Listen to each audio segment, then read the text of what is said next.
Welcome to Company Showcase, an advertising feature on HowStreet.com. I'm Jim Goddard.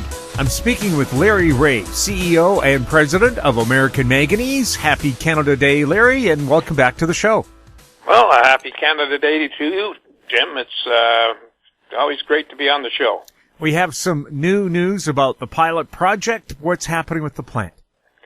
Well, we've finally got the up to the stage 3 and 4, and we've produced a nice big cake there that we sent out with our press release, and we're really happy with that. We're waiting for assays. We know it's high purity, but we don't have an exact number just yet, and as soon as we do have that, we'll include that in one of the next releases.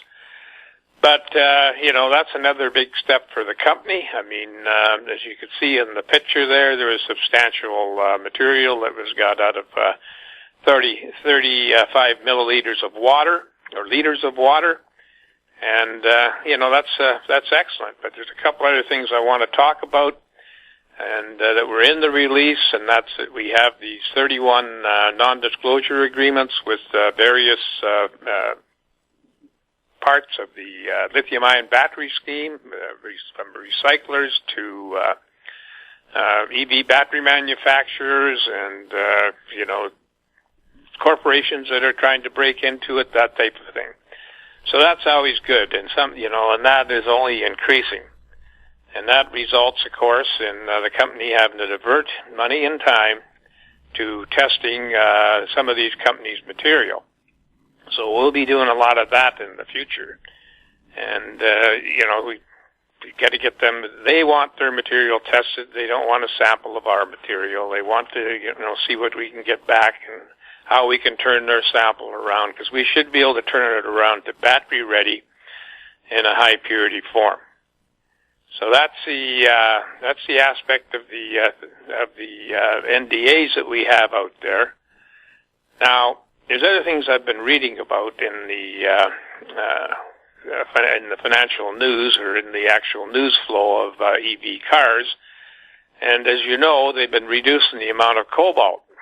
Well, what does cobalt do for cars? Well, the biggest thing that it does, it offers stability in thermal runaways, reduces the thermal runaways in vehicles. And I'm looking at a company here out of China called NEO that has a 25% recall, and it's not small, I should say. It's represents about 2,800 cars being recalled because of some fires that they had.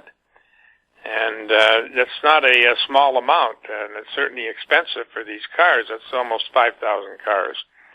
So what does that tell me? Well, we figure that they have a 811, which is 8 parts nickel, 1 part manganese, and 1 part cobalt. That's NMC 811. So what you have here is you have a big reduction in the amount of cobalt that's in there.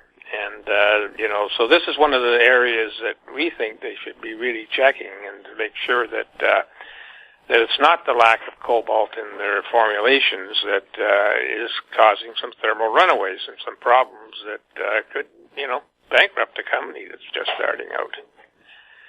So, that's my plug for cobalt today. Now, I keep talking about India being, we're getting more and more queries out of India, and I'm reading more and more articles on that they're really getting gung-ho on, producing EV cars, battery manufacturing, recycling, the whole ball of wax. And, so India is really moving into the center. It reminds me of what China was doing a few years ago. And I think that's going to have a big impact on the market. So, EV cars, in my estimation, has reached the point where it's here to stay. I'm not sure it's going to grow as rapidly as some of the predictions, but it's definitely going to grow at a rate that's going to create a lot of batteries that have reached the end of life, spent batteries, and that's going to call for recycling and handling the batteries in safe manner that's good for the environment, and that's something that we offer.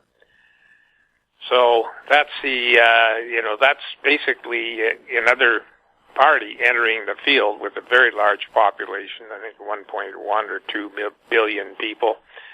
And, that's not small. That's a big audience, and it's certainly a area we'd like to be moving in. And so I just see things are really picking up for the battery industry. I know that I talked about gold last week. It's been down a couple of days now, and but that's as far as I'm concerned, it's a natural pullback. And what I'd like to point out is that here we are with a gold market screaming up and nothing happening on the venture except going down, and so that's not a good sign. But I think that our technology will overcome any kind of a market correction. It may be a good place to be if you're looking to put your money in a safe area, because this is an expanding area that is growing rapidly. Larry, where are you traded, and how can people get more information about American Manganese? We're traded on the Toronto Venture Exchange under the symbol AMY. We're traded in the U.S. under the symbol AMYZF. And we're traded in Frankfurt under the symbol 2AM. You can always go to our website, which is AmericanManganeseInc.com, to get all the up-to-date information and news releases. You can actually phone the company at 778-574-4444, or you can send me an email at LREAUGH@AMYMN.com. Larry, have a great long weekend. Thanks, Jim, and you have one, and I wish everybody else a great long weekend. I've been speaking with Larry Reaugh, CEO and President of American Manganese. I'm Jim Goddard. Our conversation took place on June 28th. Comments made on Company Showcase are an expression of opinion only and should not be construed in any manner whatsoever as recommendations to buy or sell any financial instrument at any time. Archived online at HowStreet.com. Company Showcase is a production of How Street Media Incorporated.